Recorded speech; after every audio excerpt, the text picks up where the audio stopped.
ચરણે રાખો શરણે રાખો મા વિશ્વંભરી વાલા રે.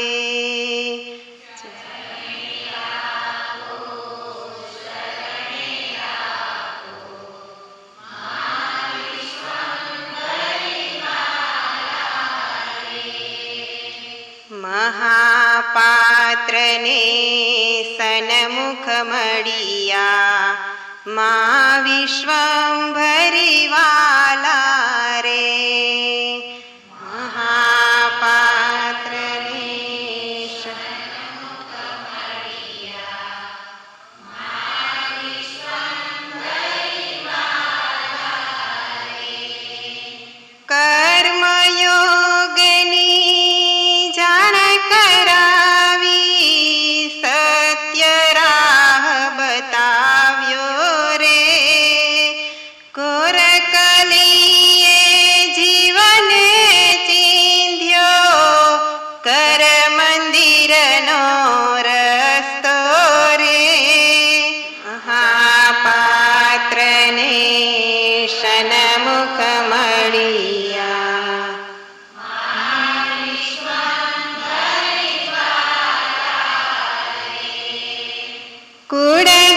કુળદેવીના પ્યારા માતા મહાપાત્ર ગુણ ગાતા રે.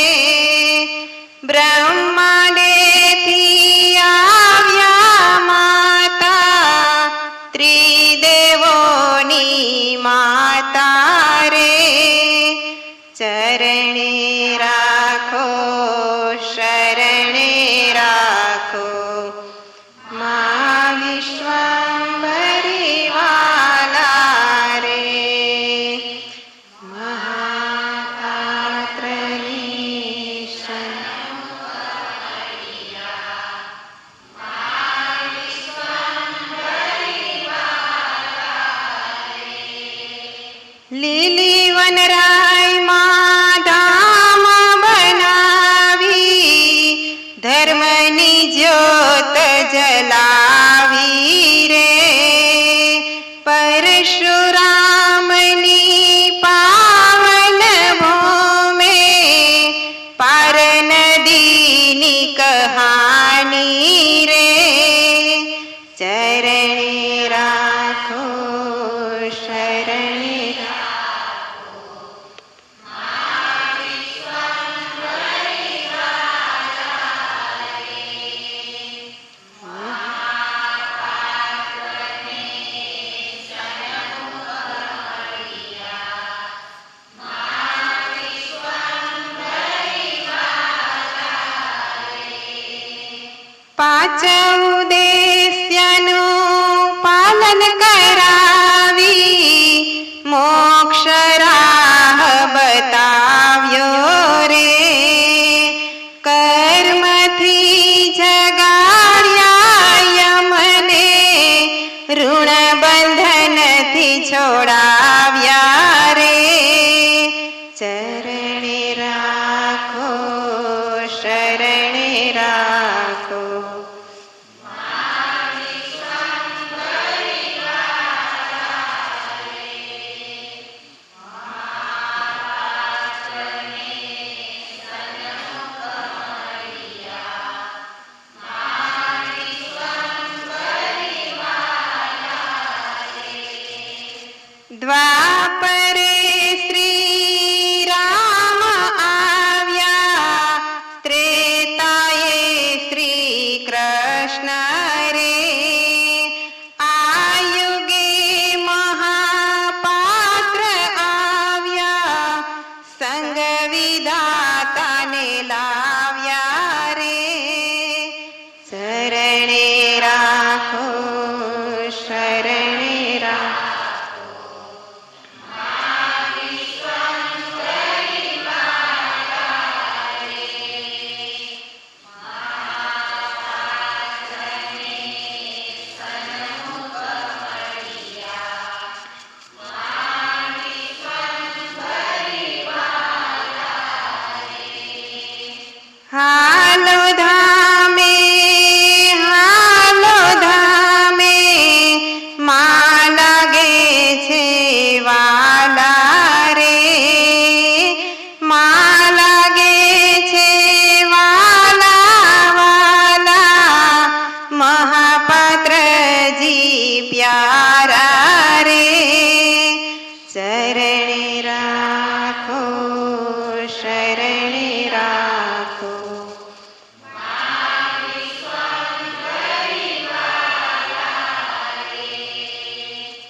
ચરણે રાખો શરણે રાખો મા વિશ્વંભરી વાલા રે. શરણે રાખો. માં તો આમ હાથ કરીને ઊભા જ છે, આપણે સમીર જવું પડે. સ્કૂલ હોય, સ્કૂલ તો છે જ. હવે સ્કૂલ આખી ત્યાં ભણાવવા આવે કે છોકરાને ત્યાં જવું પડે? સ્કૂલે જવું પડે ને. હા, એમ આપણે ઘણા જન્મો થઈ ગયા. સૃષ્ટિની રચના થઈને ત્યારના આપણે છે હો, આ હમણાંના નથી. સૃષ્ટિની રચના થઈ ત્યારથી આ જીવો છે બધા. હા, કેટલા જન્મો થઈ ગયા, અજન્મો થઈ ગયા આપણા. હા, રામ હતા ત્યારે પણ હતા, કૃષ્ણ હતા ત્યારે પણ હતા, અને આજે પણ છીએ. તો આ જીવન આમ ફેરવા જ રાખવાનું. પુનરપી જનનમ પુનરપી મરણ, જન્મ મરણ આ જ કરવાનું કે જન્મ જન્મના ફેરામાંથી મુક્ત થવું. હા, એક તક મળી છે. ખુદ માં વિધાતા આવ્યા છે, ખુદ પરાશક્તિ આવ્યા છે. સિક્કો મરવી લ્યો અને સિક્કા વિનેની ક્યાંય વેલ્યુ નથી. હા, ખુદમાં આવ્યા છે. 5 ઋણ છે, એ 5 ઋણમાંથી આપણે મુક્ત થઈએ અને જન્મ જન્મના જે ઋણ બંધન છે એ ઋણ બંધનમાંથી મુક્ત થઈએ. અને જો ઋણ બંધનમાંથી મુક્ત થઈએ તો જ મોક્ષ મળે. બાકી આશીર્વાદથી કે વાતો કરીએ મોક્ષ મળે નહીં. અને ખરેખર જો મોક્ષ મળતો હોય તો આટલી બધી સંખ્યા વધે શું કામ? ઓછી થવી જોઈએ. તો આ વધે છે શું કામ? મોક્ષ મળતો. અને ઝાઝાને ન મળે તો કાંઈ નહીં, જેટલા કેનારા છે એટલા મળે તો ઓછા થઈ જાય કે નહીં? મોક્ષ એમ કોઈ વસ્તુ એમ પ્રાપ્ત થતી નથી. પણ ઋણમાંથી જો તમે મુક્ત થાવ તો જ મોક્ષ મળે, બાકી મોક્ષ મળે નહીં. હા, એ માટે ભક્તિ આટલી જ છે. બસ આટલું જ કરો, 2 દોરાવા જ કરો. બાકી ખોબો ભરાય એટલે જ્ઞાનની જરૂર નથી. મુઠ્ઠીમાં હમાય. રામ આવ્યા ત્યારે ખોબા ભરાય એટલું આપણને જ્ઞાન આપ્યું. કૃષ્ણ આવ્યા ત્યારે મુઠ્ઠીમાં હમાય એટલું આપ્યું. અને આજે હું તો કહું છું સપટીમાં હમાય ને એટલું જ કરો. અહીંયા આનંદ, ત્યાં પણ આનંદ, રિટર્ન પાસે આવી તો પણ આનંદ. એવું કરીએ કે રિટર્ન આવવું જ ન પડે. હે, એવું કંઈક કરીએ. અને અનુભવી હોય એ આપણને વિષય ઉપર વાત કરી શકે, પણ અનુભવ જ નથી, સાંભળેલું જ છે, એ કેવી રીતે શક્ય બને? આજ આટલું આજે જોઈએ છીએ સમાજની અંદર, આટલી પ્રવૃત્તિઓ હાલે, કેટલી હાલે, આટલા બધા પાસે જ્ઞાની એટલા છે, પણ આટલા બધા પ્રશ્નો શું કામ? સવાલ જ છે ને. આજ મોટી સમસ્યા છે. ખાલી ઘર હળગે છે, દેશ હળગે છે, વિશ્વ હળગે છે. આજ હળગે જ છે ને. શા માટે? જે જવાનું છે આમ જઈએ છીએ આમ. સુરત આમ આવ્યું પણ નીકળે આમ બોમ્બે આવે. આ એ સ્થિતિ પોતાની ફરજ માનવી ભૂલ્યો. એટલે જ આ પ્રશ્ન ઊભા છે. મારી જે ફરજ છે એ ફરજનું હું પૂરેપૂરું પાલન કરું. આ બધા પોતપોતાની ફરજ નિભાવે. અક્ષર જ છે, કાના માતર વિના 3 જ અક્ષર, ફરજ. માણસ બધા પોતપોતાની ફરજ નિભાવે. એક પ્રશ્ન રહે, જ્ઞાનને એક બાજુ મૂકી દો.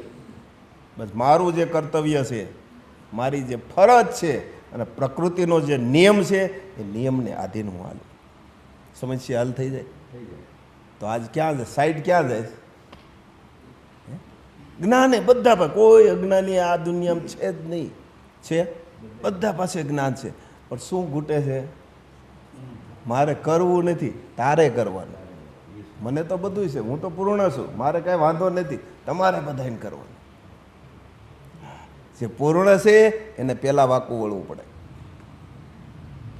આ સંસ્કૃતિ, આ ભૂમિ, આપણી વૈદિક જે સંસ્કૃતિ એ કહે છે વાતો કરીને નહીં, પ્રેક્ટિકલ કરીને આપો. આ ભૂમિ છે. આ કર્મ ભૂમિ છે, કરીને બતાવવાનું. તો આજે કરવું નથી, બેસીને વાતો કરી. આ સિસ્ટમ જ નથી. સિસ્ટમ છે તે ખોટી છે, એટલે આજે રિઝલ્ટ નથી. શા માટે રિઝલ્ટ ના આવે? હે, સહી સ્કૂલે ભણવા જતો હોય તો એને ડિગ્રી મળે, પણ ખોટી જગ્યાએ ગલત જગ્યાએ જતો હોય તો રિઝલ્ટ મળે નહીં. આખી જિંદગી ભણે ને તોય સર્ટિફિકેટ ન મળે. એને ઓલે અડધું ભણે તો સર્ટિફિકેટ મળી જાય. એટલે આજે એટલા બધા પ્રશ્નો છે, એનું સોલ્યુશન નથી થતું. એનું કારણ પ્રેક્ટિકલ નથી. પ્રેક્ટિકલ હોવું જોઈએ, અને પ્રેક્ટિકલ આવશે એટલે તમામ સમસ્યાઓ દૂર. આપણે ઘરમાં 5 વ્યક્તિ રહેતા હોય, પોતપોતાની બધા પોતપોતાની ફરજ નિભાવે. કોઈ દી ઉષા અવાજ પણ ન આવે પણ પોતપોતાની ફરજ ન નિભાવી એટલે ડખાઈ એટલે જ થયા છે ને. અને બધા જ્ઞાની હોય. જ્ઞાનની વાત કરો તો મોટી મોટી જ્ઞાનની વાત કરી દે, પણ આશ્રમ 3 જ અક્ષર ફરજ, જે ફરજની જરૂર છે. જય મા વિશ્વંભરી. આ ધરતી ઉપર સમયાંતરે અવતારી પુરુષો આવ્યા છે. ભગવાન શ્રી રામ આવ્યા, શ્રી કૃષ્ણ આવ્યા. એમને ક્યાંય પલોઠી વાળીને બેસીને વાતો કરી નથી, સ્વયં જીવીને બતાવ્યું છે. ભગવાન શ્રી રામે એના સમયકાળ દરમિયાન ક્યાંય મર્યાદાની વાત એને કરી જ નથી, પણ મર્યાદા એના આચરણમાં હતી, મર્યાદા એના વ્યવહારમાં હતી. અને એ જોઈને આજે હજારો વર્ષ પછી પણ આપણે એમને યાદ કરીએ છીએ. એ જ રીતે ભગવાન શ્રી કૃષ્ણ આવ્યા, સમાજ વ્યવસ્થા સ્થાપી, એને કાર્ય કરીને બતાવ્યું, હાથ ઊંચો કરીને કામ કર્યું નથી. અને આ યુગે માં આવ્યા એ તો છે, પણ માં એમને નથી આવ્યા. શ્રી મહાપાત્રએ એમના કર્મથી માને ઉતાર્યા છે આ ધરતી ઉપર અને આપણી સન્મુખ મૂક્યા છે.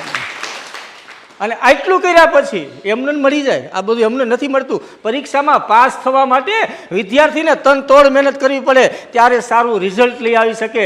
આ તો બ્રહ્માંડના માલકીન સર્વોપરી શક્તિ, અને એને ધરતી ઉપર ઉતારવા આ કોઈ સહેલી વાત નથી. એના માટે એમને ખૂબ તકલીફ સહન કરી. 7 જન્મ સમય લાગ્યો, ત્યારે માં શક્તિ એમને મળ્યા. અને તો પણ માં વિધાતાએ 17 આકરી અને અટપટી અઘરી કસોટીઓ કરી, અને એ કસોટીઓમાં પવિત્ર રહી અને પછી મહાપાત્ર પાર ઉતર્યા ને, ત્યારે માં વિધાતાની સન્મુખ આવીને દર્શન દીધા છે. અને એવા સમયે માં વિધાતાએ એમને માંગવાનું કહ્યું કે હે મહાપાત્ર, માગો, આજ મારે તને કાંઈક આપવું છે. ત્યારે આ ધરતી પર એક ખેડૂત પુત્ર, એક યુગ પુરુષ એમ કે હે માં, આપ મને મળ્યા છો, હવે મારે શું જોઈએ? વારંવાર માં કહે છે. ત્યારે એટલું કહે છે કે હે માં, સર્વ જગતના લોકોનું કલ્યાણ થાય એવો કર્મ સંદેશ આપો. જોજો, એમને માગ્યું તો પણ બીજા માટે માગ્યું, પોતાના માટે માગ્યું નથી. ફરીવાર માં કહે ત્યારે એટલું કીધું કે માં, હું આ વિશ્વની અંદર સર્વશ્રેષ્ઠ માનવ બનું, આથી વિશેષ મારે કાંઈ જોતું નથી. આટલું બધું હોવા છતાં પણ એક સામાન્ય વ્યક્તિના રૂપમાં જીવન જીવે છે. એની સાથે આવે ને, એની સાથે સંપર્ક થાય, એ લોકો દોડતા થાય છે, સંસ્કૃતિના કાર્યમાં આગળ વધે છે, વૈદિક સદગુણોનું આચરણ કરે છે. શું કામ કરે છે? કારણ કે વૈદિક સદગુણોનું આચરણ શ્રી મહાપાત્રના જીવનમાં જોવા મળે છે. એની પાસે વાતો નથી, એની પાસે આચરણ છે. અને એ આચરણ જોઈને આજ અસંખ્ય લોકો એ વિચારધારા ઉપર આગળ વધી રહ્યા છે. આજ અસંખ્ય ઘરોની અંદરથી અંધશ્રદ્ધા નાબૂદ થઈ છે. જે 2 ભાઈઓને બોલવાનો વ્યવહાર ન હોય, એ 2 ભાઈઓ આ સાથે બેસીને જમે છે. આ કાર્ય શ્રી મહાપાત્રએ કર્યું છે. જે જરૂર હતી ને, જે ઘરથી શરૂઆત થાય, એ કાર્યની શરૂઆત શ્રી મહાપાત્રએ કરી છે. સૌપ્રથમ પોતાના ઘરને ઘર મંદિર બનાવ્યું. કે ઘર મંદિર કોને કહેવાય? એને સૌપ્રથમ પોતાના ઘરથી શરૂઆત કરી. અને એ જોઈને આજ અસંખ્ય ઘરોની અંદર, ભારતમાં નહીં વિદેશોમાં પણ આજ માં વિશ્વંભરીના સ્થાપનો થયા છે. અને ઘર એક મંદિરનો વિચાર લઈ અને આજ આગળ વધી રહ્યા છે. હવે વિચાર કરો, 7 જન્મના સમય પછી એમને મળ્યું તો એ પોતાની પાસે રાખી શકતા હતા. આજે કોઈ એન્જિનિયર હોય, એ ગાડીની કોઈ સરસ મજાની ડિઝાઇન બનાવે ને, પછી એના લેપટોપમાં પાસવર્ડ રાખે, કોઈને આપે નહીં. એને પૈસા મળે ને તો આપે છે. તો આ તો બ્રહ્માંડના માલકીન એ મળ્યા, અને એ પણ એટલા સમય પછી, એટલા સંઘર્ષ પછી, તો એને પલવારનો વિચાર કર્યા વગર એ બધું જ આપણા માટે ખુલ્લું મૂકી દીધું. એમને ત્યાં પહોંચવા માટે 7 જન્મનો સમય લાગ્યો. શ્રી મહાપાત્ર કહે છે, તમારે પહોંચવું છે, હું આ જન્મે તમને પહોંચાડી શકું, મારી પાસે અનુભવ છે એનો, એ પહોંચવાનો અનુભવ મારી પાસે છે. હવે વિચાર કરો, આપણા ઘરની અંદર એને માં આપી દીધા. ઘરે લઈ જાઓ, ઘરની અંદર સ્થાપન કરી તમે ઘરની અંદર જ સવાર સાંજ આરતી કરી શકો. જેમની આરતી દેવી દેવતાઓ કરતા હોય, જેમનું ધ્યાન સ્વયં બ્રહ્મા વિષ્ણુ ને મહેશ જેનું ધ્યાન ધરતા હોય, એ મહાશક્તિની આરતી કરવાની તક શ્રી મહાપાત્રએ આપણા ઘરની અંદર આપી દીધી. વિચાર તો કરો કે આપણે દીવો કરી આરતી કરીએ અને જે કાંઈ પ્રાર્થના કરીએ ને સીધી પ્રાર્થના મા સુધી પહોંચે છે. આપણી કોઈ એવી પાત્રતા નહોતી કે મા સુધી આપણો સંદેશ પહોંચાડી શકીએ, પણ શ્રી મહાપાત્ર થકી આજ આપણને મળ્યું છે. આજ આપણો સંદેશ મા સુધી પહોંચાડી શકીએ છીએ. અને એટલું જ નહીં, અહીંયા આવીએ તો માનો જે દિવ્ય સંદેશ છે, માં જે દિવ્ય સંદેશ આપે છે એ શ્રી મહાપાત્ર થકી એમના મુખેથી આપણને ડાયરેક્ટ મળે છે. આપણો મોબાઈલ ગમે એટલો સારો હોય પણ એમાં ટાવર ન હોય તો એ મોબાઈલ કદાચ 70,000નો હોય ને તો પણ એ નકામો હશે, કારણ કે એમાં વાત ન થાય. કરી શકીએ આપણે વાત ન, પણ એ જ મોબાઈલની અંદર ટાવર હોય તો આપણે વિદેશમાં પણ 1 સેકન્ડમાં વાત કરી શકીએ છીએ. તો એવી જ રીતે આપણો દિવ્ય સંદેશ મા સુધી પહોંચે અને માનો દિવ્ય સંદેશ શ્રી મહાપાત્ર થકી ડાયરેક્ટ આપણને મળે છે. આનાથી વિશેષ બીજું હવે આપણે શું જોઈએ? એમને જે પ્રમાણે જીવન જીવવું ને એ પ્રમાણે જીવવાની શરૂઆત કરીએ. આ સંસ્કૃતિ વેર વિખેર થઈ રહી, પ્રકૃતિ નષ્ટ થઈ રહી છે. શ્રી મહાપાત્ર આપને સમજાવે છે, કાર્ય કરીને સમજાવે. પ્રકૃતિના રક્ષણ માટે સ્વયં કાર્ય કરે છે, સંસ્કૃતિને શણગારવા માટે સ્વયં મહેનત કરે છે. તો આપણી માનવ તરીકેની એક ફરજ બને છે કે આપણે પણ આ કાર્યને આગળ વધારીએ અને ધરતી ઉપર નષ્ટ થઈ રહેલી પ્રકૃતિને બચાવીએ. કારણ કે શ્રી મહાપાત્ર કહે છે કે જો પ્રકૃતિ નષ્ટ થઈ તો એનું પરિણામ ભોગવવા માટે સૌને તૈયાર રહેવું પડશે. માટે આ જે 5 એમને મોક્ષ માટેના માને સવાલ કર્યો કે હે માં, માનવને મોક્ષ કઈ રીતે મળે? ત્યારે માએ રસ્તો બતાવ્યો કે એને ઋણ બંધનમાંથી મુક્ત થવું પડે. કોના કોના ઋણમાંથી મુક્ત થવું પડે માં? તો માં કહે છે માતા પિતાનું ઋણ, માં શક્તિનું ઋણ, આપણી વૈદિક સંસ્કૃતિનું ઋણ, પ્રકૃતિનું ઋણ અને ગાય માતાનું ઋણ. આ 5ના ઋણમાંથી જીવ મુક્ત થાય ને ત્યારે એ મોક્ષનો અધિકારી બને છે. તો એ ઋણમાંથી કેમ મુક્ત થવું એનો માર્ગ શ્રી મહાપાત્ર બતાવે છે. એટલે કહે છે કે જન્મ જન્માંતરના ફેરામાંથી જો મુક્ત થવું હોય તો આ 5ના ઋણમાંથી માનવે મુક્ત થવું પડશે. જય મા વિશ્વંભરી. જે ખરેખર જે સાત્વિક આત્માઓ જે ધરતી પર આવવાના જે હતા ને એ આત્માઓ આજે અટકી ગઈ. હા, અને શેતાની આત્માઓ બધી આવવા માંડી. કારણ કે સારા સારા જે કર્મવાન હતા મા બાપ એ આજે ખરેખર કોઈ પણ પ્રવૃત્તિમાં ભળતા ગયા, જેથી કરીને અટકી ગઈ. પછી બીજું કે એવા તટસ્થ મા બાપ ન થયા કે એ આત્માઓ આવે. તો એવા મા બાપ, એ ઘર એવું મંદિર બનશે તો એવા મા બાપ થાય છે, અને એવા મા બાપ થાય તો એવું વાતાવરણ બનશે, અને એવું વાતાવરણ બનશે તો એ આત્મા આવે. એમનેમ આવે નહીં, સીધા આશ્રમમાં નહીં આવે. જોશે ને, હા, આજે આપણે રસ્તો ખરેખર ભૂલ્યા છે, ઘણી ભૂલો કરી ગયા. અને ભૂલોમાં આજે છે ને નીચે ઉતરતા ગયા. એટલા નીચે ઉતરી ગયા ને ઉપર આવવું અશક્ય થઈ ગયું. બહુ ખરેખર મને મેં ઘણા સવાલો કર્યા. અને કર્મવાન હોય પણ હીન કર્મ એને એમ થાય કે હું બહુ સરસ કરું છું, પણ ખરેખર ખોટું હોય. એટલે પ્રકૃતિના નિયમ મુજબ જો હાલે તો રિઝલ્ટ મળે, નહીતર મળે નહીં. એટલે લોકોને ધીરે ધીરે આગળ વધતું જ આજે કરોડોની સંખ્યામાં આજે માના ઘર મંદિરો છે. અને એ ઘરમાં જે બાળકો અદ્ભુત બોલતા હોય એટલે ખુમારીથી બોલતા હોય, માય કાંગલા નહીં.